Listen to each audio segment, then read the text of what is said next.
انا بقالي فيها دلوقتي 45 سنه. هي فكره الفانوس من العصر الفاطمي، من ايام الملك لما كان بيجوز بنته فعمل اناديل تنور الليله بتاعت ابنه.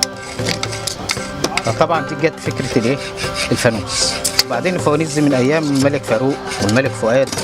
كان في فوانيس، في فانوس كان في اسمه فريال على الملكه فريال، في فانوس فاروق على الملك فاروق، وفي انواع تانية اللي هو بلوز ومربع اللي هو الفانوس السحري بتاع اسماعيل ياسين، ده كان اسمه مربع برجلين، وفي مقرنص، وفي تاج الملك.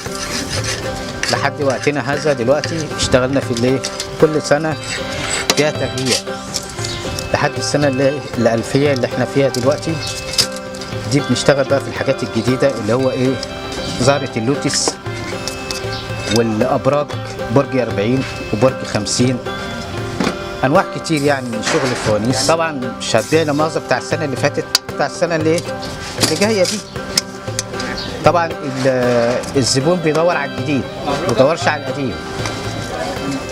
احنا كل سنه بنتطور في الصنعه، ده من دماغنا، ما بنجيبش حاجه ونقلد حاجه، يعني من دماغنا واحنا بنعمل. الفانوس المصري لو وقع اتكسر بيتصلح تاني، لكن الفانوس الصيني لو وقع خلاص ملوش قلب. الفانوس المصري هو اللي احنا بنشتغل فيه ده دلوقتي.